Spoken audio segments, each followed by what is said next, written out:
एक बार न जाने क्यों भोलेनाथ को पृथ्वी पर भ्रमण करने की सूझी, लेकिन अगर माता पार्वती ने देख लिया तो वह भी जिद करेगी। इसी कारण भोलेनाथ सोच में डूबे हुए थे। तभी माता पार्वती ने भोलेनाथ को देख लिया और कहा, प्रभु लगता है आप कहीं जा रहे हैं। भोलेनाथ ने लाख छुपाना चाहा, लेकिन माता पार्वती देखकर कहने लगी, प्रभु कुछ भी हो, आप कहीं भी जा रहे हो, मेरा जाना आपके साथ निश्चित है। प्रभु बोले, पार्वती तुम लक्ष्मी के साथ यहीं बैठो।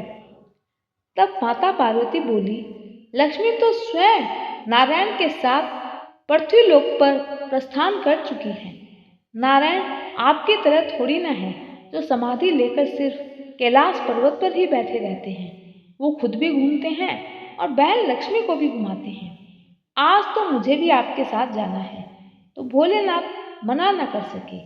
बोले, पार्वती लेकिन तुम्हें मेरे साथ पैदल ही चलना होगा। इस नंदी पर बैठना तो मुझे सही नहीं लगता। तब माता पार्वती बोली, भोलेनाथ अगर आप पैदल चलेंगे तो मैं क्यों नंदी पर बैठूं? मैं भी पैदल चलूंगी।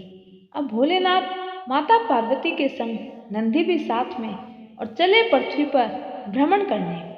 वेश बदलकर मार्ग में कुछ दूरी पर एक पीपल का पेड़ आया, जिस पर अनेक व्यक्ति बैठे थे। भोलेनाथ और माता पार्वती, जो कि एक ब्राह्मण और ब्राह्मणी के वेश में थे, उन्हें देखकर हंसने लगे और बोले, कितने मूर्ख हैं, नंदी साथ में हैं, लेकिन फिर भी पैदल ही चल रहे हैं।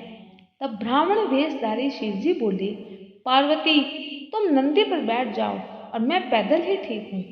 तब पार्वती नंदी पर बैठ गई और कुछ दूरी चलने पर लोगों की एक टोली मिली, जो देखकर फिर से हंसने लगी।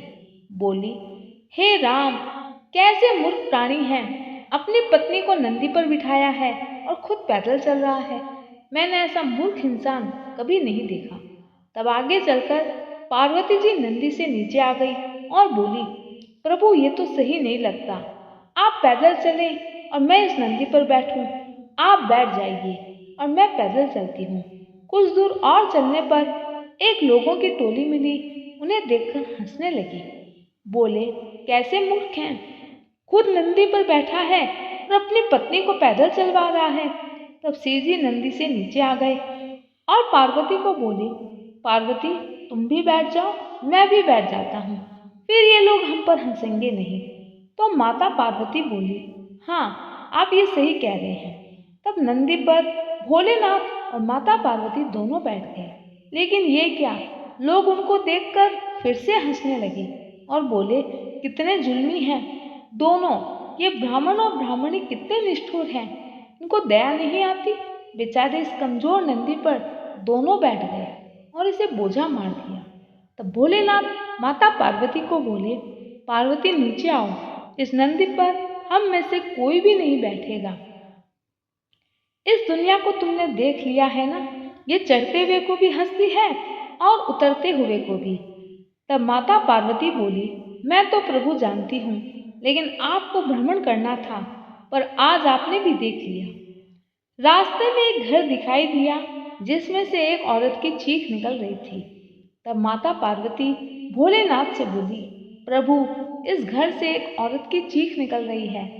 लगता है कोई दुखियारी यहाँ रहती है, जरूर उसे किसी बात का कष्ट है। चलो चलकर पूछते हैं और उसका कष्ट दूर करते हैं। तो भोलेनाथ बोले, नहीं पार्वती, उस औरत को बच्चा होने वाला है, इसलिए वो दर्द के मारे चीख रही है। तब माता पार्वती बोली, क्या बच्चा होने पर ऐसा कष्ट होता है? तो मुझे नहीं चाहिए।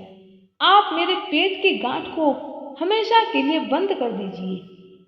तब भोलेनाथ बोले, पार्वती तुम जिद कर रही हो और जल्दबाजी में किया हुआ फैसला हमेशा गलत होता है। तुम एक बार फिर से सोच लो। माता पार्वती बोली, नहीं प्रभु, मैंने सोच लिया है, मुझे ये दर्द सहन नहीं होगा।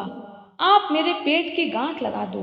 तब भोलेनाथ ने ऐसा ही किया और तभी माता पार्वती देखती है, आज तीज के दिन पेड़ के नीचे कुछ औरतें अपने अटल सुहाग के लिए माता पार्वती की पूजा कर रही थी।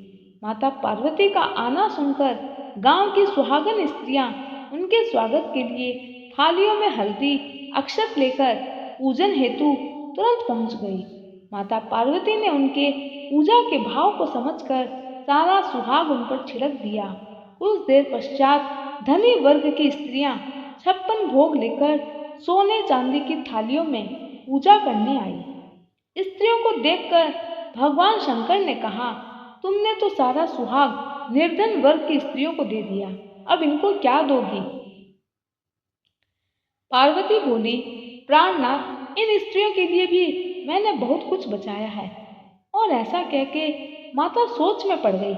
उन्होंने अपनी तुरंत उंगली चीरकर रक्त के छींटे दिए। जिस पर जैसे छींटे पड़े उसने वैसा ही सुहाग लिया। इसके बाद माता पार्वती भगवान शंकर की आज्ञा लेकर स्नान करने चली गई।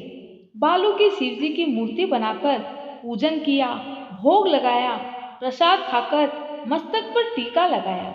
उसी समय लिंग से शिवजी प्रकट हुए और पार्वती को वरदान दिया, आज के तृतीया के दिन जो मेरा पूजन और तुम्हारा व्रत करेगा उसका पति चिरंजीवी होगा और मोक्ष को प्राप्त होगा।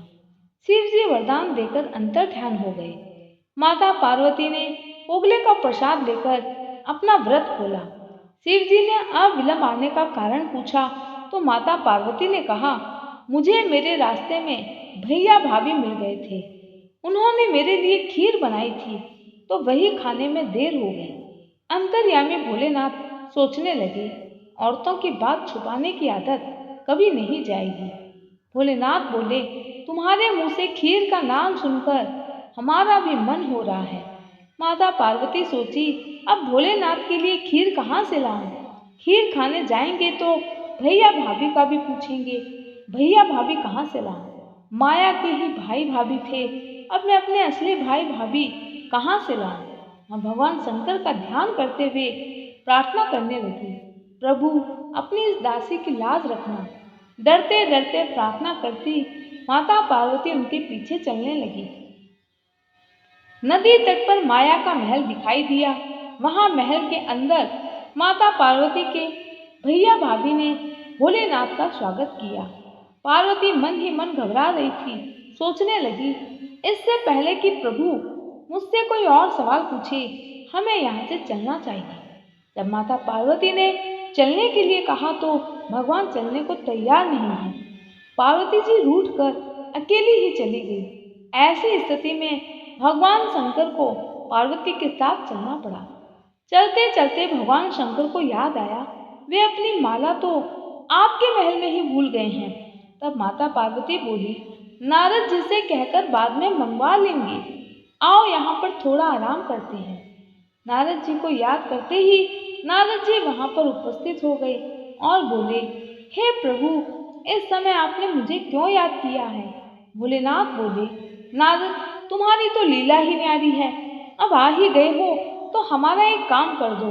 हम पार्वती के मायके में अपनी माला भूल गए हैं, तुम ला दो। जो आज्ञा कहकर नारद जी वहां से रवाना हुए। इधर दूसरी तरफ माता पार्वती थकी हुई थी तो उन्हें लेटते ही नींद आ गई। भगवान शंकर को मस्करी करने की सूझी और वे माता पार्वती के पेट को देखने लगे। अंतर्यामी प्रभु को नजर आया, माता पार्वती तो केवल कोगला का प्रसाद खाकर ही आई है। पार्वती नींद से उठी तो भगवान शंकर ने पूछा, पार्वती, आज तुमने क्या खाया? तो माता पार्वती बोली, वही जो आपने खाया। तो प्रभु बोले, मुझे तो तुम्हारे पेट में केवल कोगला ही नजर आ रहा है।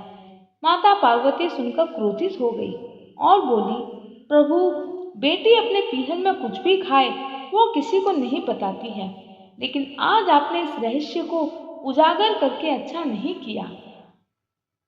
भोलेनाथ ने रूठी पार्वती को मनाया और कहा, पार्वती, तुम्हारे इस व्रत को जो कोई पूरी श्रद्धा और आस्था से करेगा वह जीवन में कभी अभाव नहीं देखेगा। उधर दूसरी तरफ दूर दूर तक नारद जी को ऐसा कोई महल दिखाई नहीं दिया। एक पेड़ पर माला टंगी दिखाई दी। नारद जी उसे लेकर चल दिए। भोलेनाथ माता पार्वती के पातिव्रत्य के प्रभाव से उत्पन्न घटना की मुक्त कंठ से प्रशंसा करने लगे और भगवान शंकर माता पार्वती को लेकर कैलाश पर्वत की तरफ जाने लगे। रास्ते में वही घर दिखाई दिया। उस घर में खुशियां मनाई जा रही थी, ढोल नगाड़े बज रहे थे। माता पार्वती ने भगवान शंकर से पूछा, प्रभु, इस घर में ऐसी कौन सी खुशी आई है जो ये नगाड़े बज रहे हैं? भोलेनाथ बोले, ये वही घर है जिसमें औरत को बच्चा होने वाला था। आज उसको लड़का हुआ है, उसी की खुशियां मनाई जा रही है। पुत्र होने की ऐसी खुशियां। भोलेनाथ, आप मेरे पेट की गांठ खोलो, मुझे भी पुत्र चाहिए। मेरे घर भी उत्सव होगा, खुशियां मनाई जाएगी। प्रभु बोले, पार्वती, हमने तो तुम्हें उसी समय समझाया था पर तुम नहीं माने।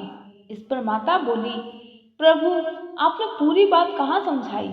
अगर पहले समझा दिए होते तो आपको ये कष्ट नहीं उठाना पड़ता।